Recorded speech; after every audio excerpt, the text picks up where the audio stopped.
Good afternoon, everybody. Welcome to the session.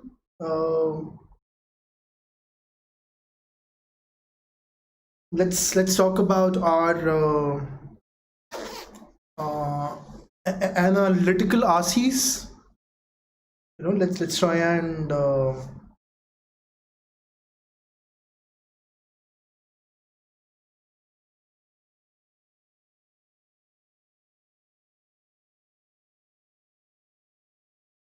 okay, I'm live. That's about it. So analytical RCs are the RCs which try to analyze or understand the problem for the understanding of the author of the passage, or it is being written, the piece, the idea is being discussed, is being understood, is being analyzed for the benefit of the audience. These two factors, these factors are sort of taken care of in the analytical RC crash course. What happens is that the author goes step by step, and the author tries and understand a situation or a problem from various standpoints, layer by layer.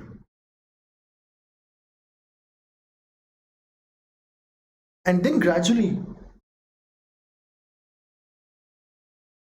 it is sort of try and it is it brings out ideas from, so the RC is looked upon from various angles.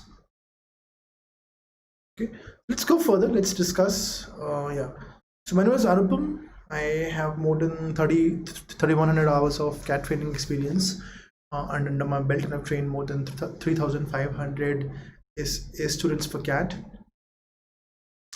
And I have also developed verbal ability questions for GMAT. Please download and install Unacademy App. Go to Plus, go to CAT, and subscribe. Unacademy subscription. So Unacademy subscription is good because it gives you test series and analysis, doubt solving sessions.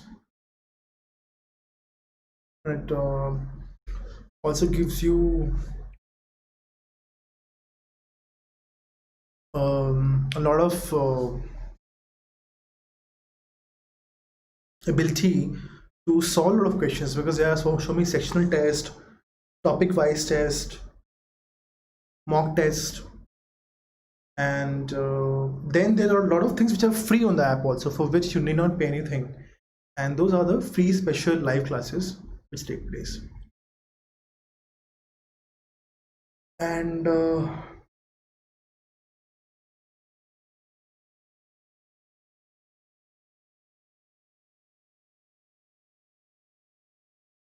then if you look at the pricing is amazing. It's 18,900 for 24 months and 15,750 for 12 months. After using the code Saxena Live, anybody trying for 20, 21 and anything, then 24 months plan works out best for them, because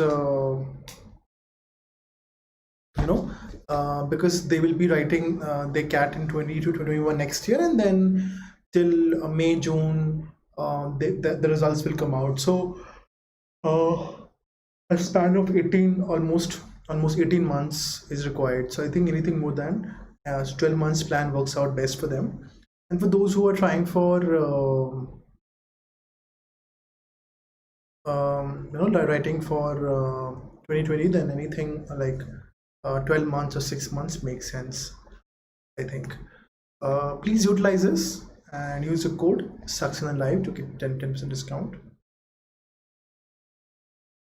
So yeah, I think that so what happens is that in these questions, one has to Analyze the key points, understand the key points. That is the most important thing here. Let me take you to the actual course here, whatever we were discussing here.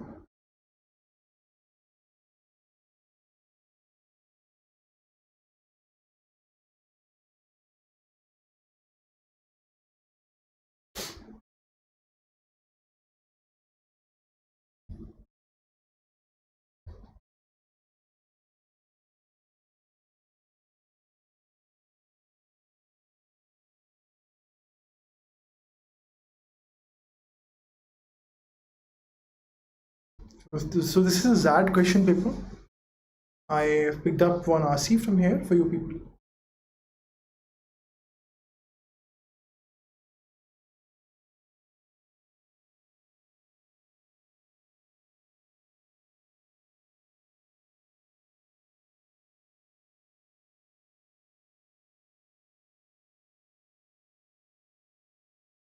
Read the following, so just stay with me, read the following discussion passage and provide an appropriate answer for the questions 44 through 47 that follow. This is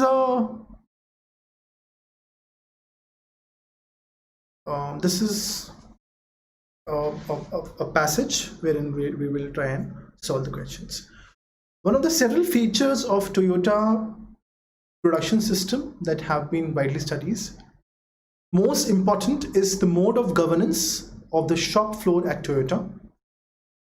Worker and interrelations between workers are highly scripted in extremely detailed operating procedures that have to be rigidly followed rigidly without any deviations at Toyota. Despite such rule-bound rigidity, however, Toyota does not become a command control system. It is able to retain the character of a learning organization. It is able to retain the character. So it says that, first paragraph says that, if you just summarize the first paragraph, that although there are very clear-cut instructions which have been created, SOPs have been created, standard operating procedures have been made, but still Toyota doesn't become a command control system. It keeps on learning and it keeps on changing the procedure as it needs. So this is the introduction. Let's read how it happens. That's what is. So we have understood that in the first paragraph itself, that the main agenda, main idea behind this entire passage is to talk about is to talk about this philosophy, this thing that in Toyota, in spite of having rules, fixed rules, there are certain freedoms which are given, and hence it remains a learning organization. In fact, many observers, so I'm not reading the same paragraph. In fact, many observers characterize it as a community of scientists carrying out several small experiments simultaneously. So it say that it is like a community of scientists carrying out several small experiments. The design of the operating procedure is the key. Every principle must find an expression in the operating procedure. That is how it has an effect on the domain of action. Workers on shop floor, often in teams, design operating procedure jointly with supervisor through a series of hypotheses that are proposed and validated or refuted through experiments and action. So they're saying that the workers on shop floor, often in teams, they design so they're saying that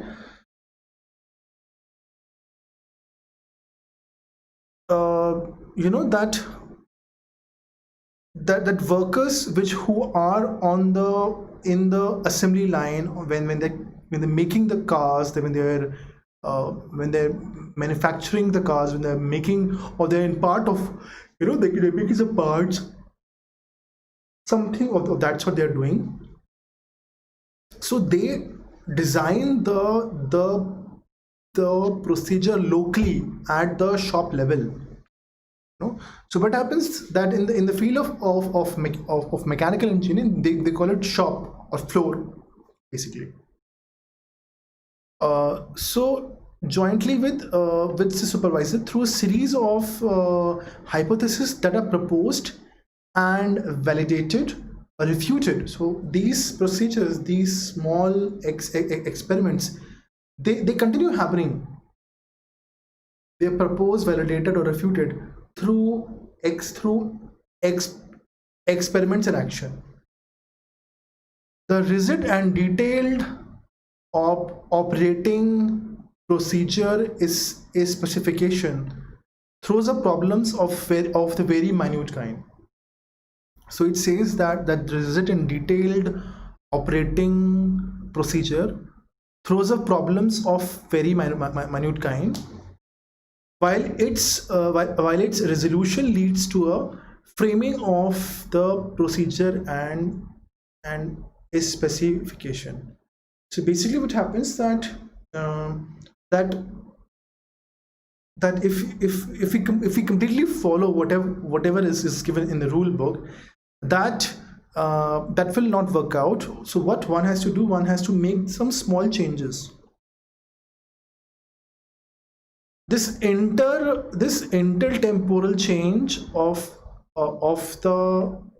the specification is done at the lowest level of organization, closest to the site of action.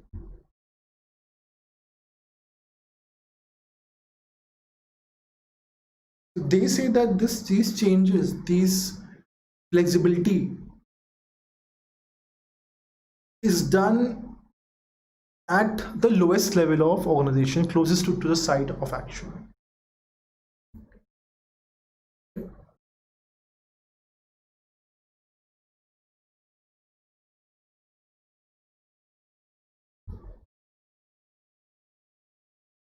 One implication of this arrangement is that the system design can no longer be rationally optical and is standardized across the organization. So one implication is that there is this arrangement that system design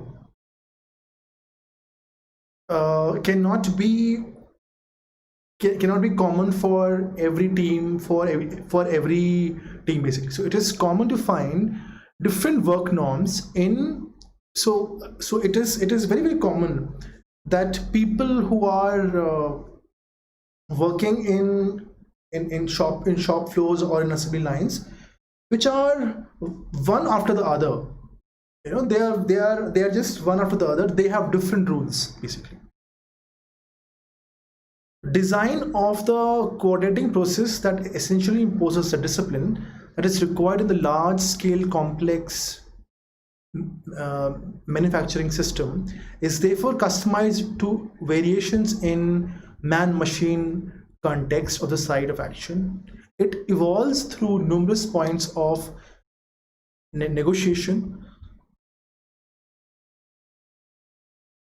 throughout the organization.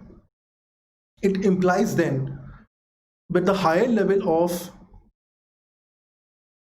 of hierarchy, do not exercise the power of fiat in setting of work rules, but such work rules are no longer a standard set across the whole organization. So they're saying that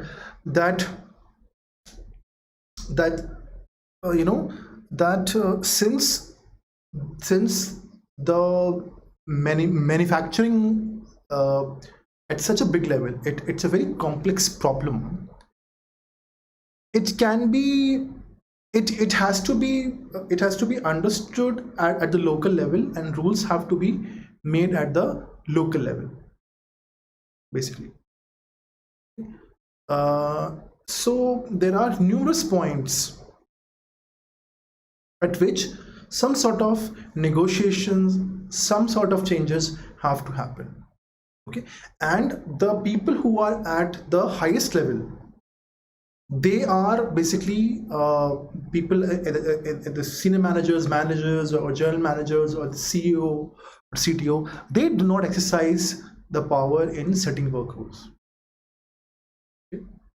For such, work rules are no longer a standard set across your organization. Okay. Next comes, it might be interesting to go through the basic Toyota philosophy that underlies its system designing practices. Which said, it might be interesting to go through the basic Toyota. So there is. So the basic Toyota philosophy, it underlies its system designing practices. Basically, the notion of the ideal production in Toyota embraces the following: the ability to deliver just in time or on demand a customer order in the exact specification demanded, in a batch size of one, and hence an infinite proliferation of variants, models, and a specification defect free, without wastage of material, labor, energy, or emotion, in a safe and physically and emotionally fulfilling production environment. So it's saying that even if there is batch size of one, even if a customer gives an order to somebody who can pay and who wants order, who gives us a certain kind of order, that okay, I want a car to be built in this, and if it is accepted by the management, then then Toyota can deliver it. Okay. So and this can only happen because there is so much of flexibility which is given, because if the rules are same, if the operating procedures are same everywhere, then it will not be possible to bring such kind of flexibility and and this kind of quality in the production. Okay. It did not embrace the concept of and because of this Toyota philosophy itself, the culture is like that, that since the philosophy is to achieve defect free production, which is just in time, and there is a exact specification is there. So because of all this is happening, all this was a requirement, they needed to give that sort of a freedom to the workers so that they can set up their own rules, they can set up their own SOPs at the shop floor level. Okay, so this is how it is. It did not embrace the concept of a standard product that can be cheap by giving up variations. Preserving consumption variety was seen, in fact, as one mode of serving society. It is interesting to know that the articulation of Toyota philosophy was made roughly was made around roughly the same time that the Ford system was establishing itself in the US automobile industry.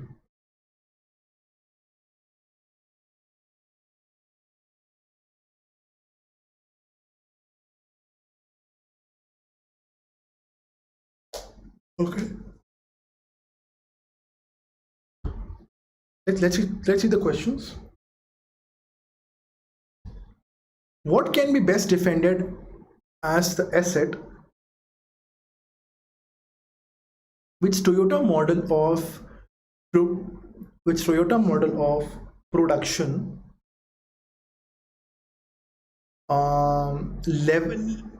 leverages to give vast range of models in a defect-free fashion. So vast number of models are coming out in a defect-free fashion. How is that happening? Because employees have been given this freedom, right? Okay, let's read where this matches. Large scale complex manufacturing system, no.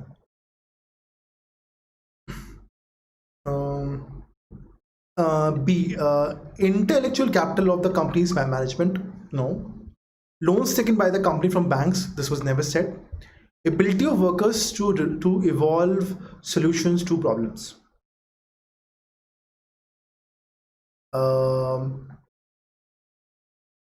Yeah, so this is the thing that workers were workers were able to solve the problem at local level. So D, basically, right? We come here, it was said here.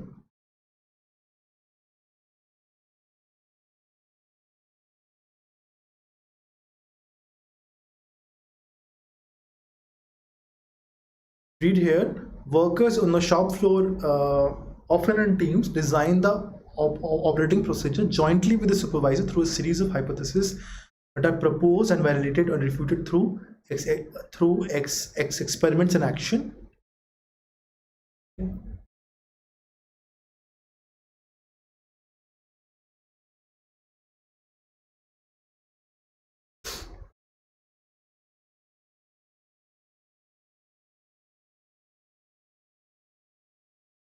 Which of the following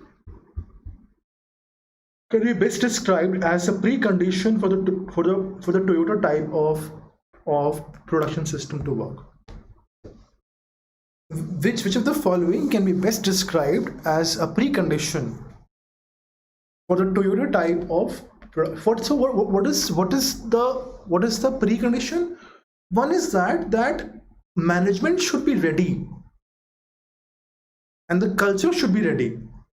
If for 10 years they were running the company in a different way and all of a sudden they want the culture to change, the culture will not change, right? So what is the precondition for the Toyota type of production system to work? And the higher management and the middle management should be ready to take risks and should actually believe in the ability of workers to come up with solutions. So A says existence of workers union to protect workers' right. This was never mentioned. B, existence of powerful management techniques to create unique strategies. Management was never mentioned. Only everything is done by the workers. Cordial worker management relations to have industrial peace. Industrial peace was never mentioned.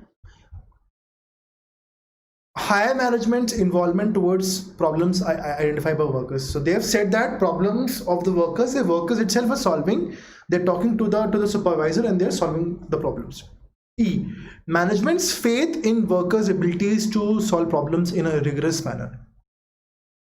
So they're saying yes. So management has faith in workers' ability to solve problems in a rigorous manner. E is the right answer, right? So if management will not have faith, or management will not think on that, okay, our philosophy is that we want cars of all models, we want even there is one single order is placed and we accept that order, then we will give such car. So in this scenario, we naturally have to give workers a higher level of autonomy and we have to allow them to make rules according to their need. Based on the passage, which of the following statements is best justified? Based on the above passage, which of the following statements is best? So, which of the following statements is best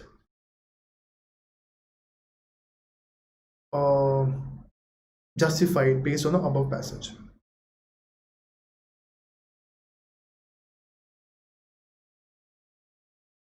Workers have right controls over the design of work rules that allow workers' skills and ingenuity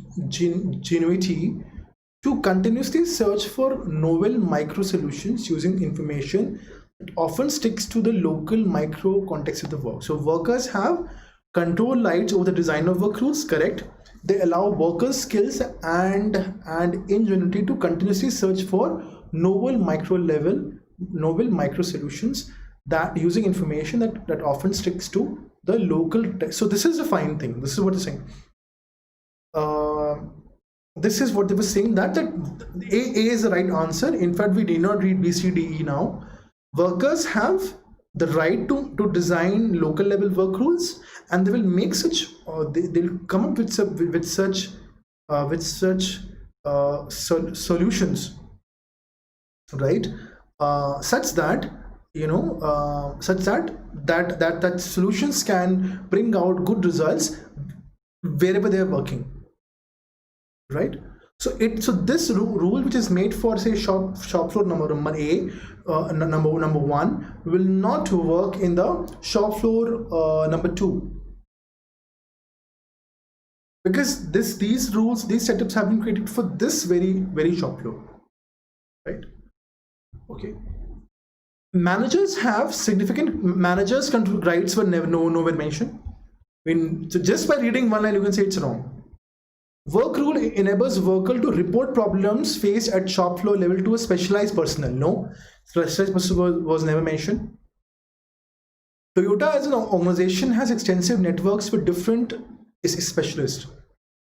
Different specialists were never mentioned. Toyota products are extensively tested by customers. This was never mentioned. So B, C, D, E, just by reading one, two words, we can say that it has been never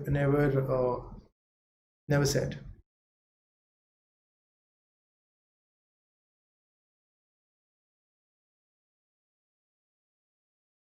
A, 47. What could be the best defense of different work norms in contiguous assembly lines? So what could be best defense of different work norms in contiguous assembly lines? How do you defend the different work norms in lines which in the assembly lines which are just one after the other, like their boundaries also match? So defense is that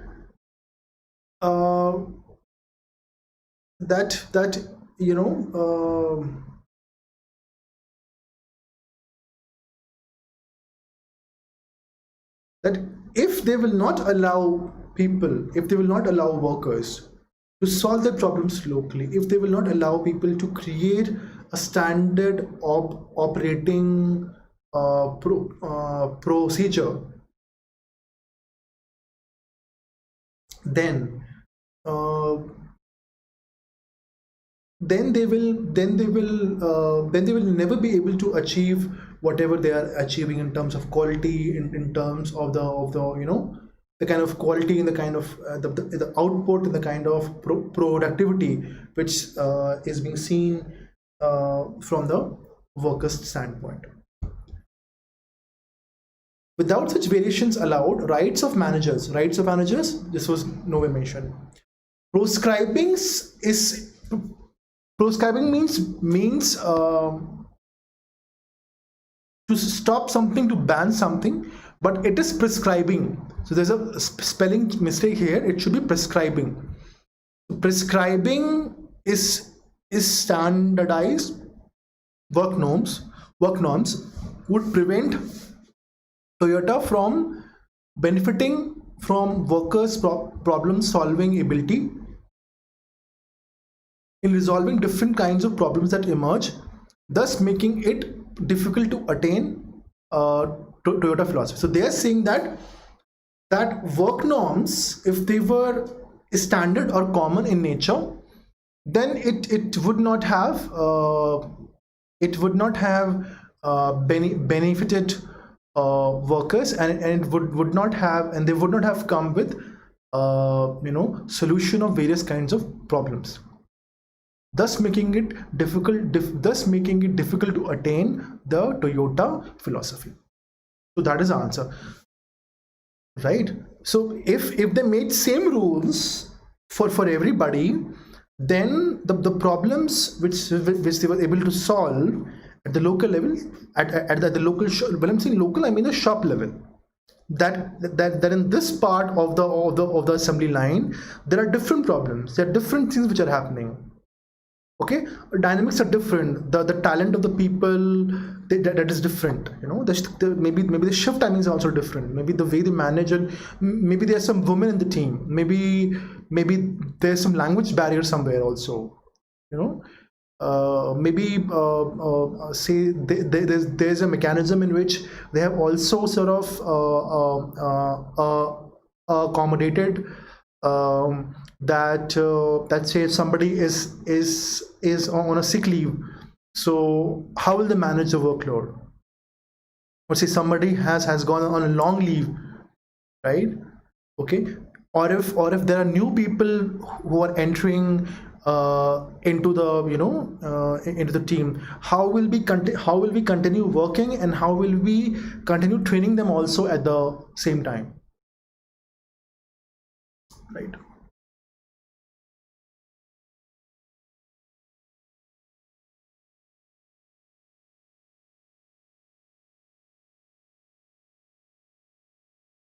See, if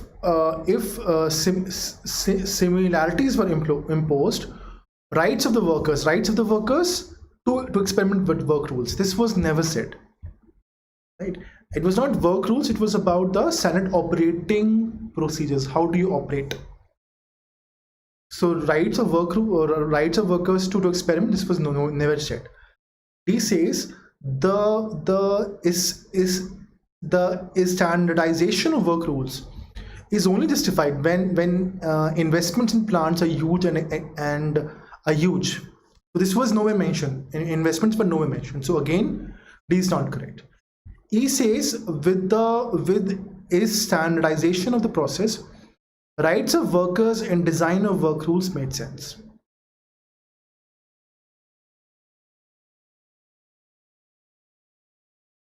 Since Toyota's manufacturing processes were standardized, different work norms did not make sense. This is again, we never discussed about, it was never mentioned that whether certain processes are standard and certain processes are non-standard. So proscribing, you know, so when some is standardized work norms are given, then it would have made it difficult for them to solve problems of different kind. So B is the right answer. So yeah, this is how it is. I hope it was helpful. Please subscribe to Unacademy. Live classes, interact with educator, live polls and leaderboard, test series and analysis, live doubt clearing sessions. Use the code Saxena Live. We also have a lot of free classes, special live classes, and free quizzes which are also there on the platform, which are free of cost.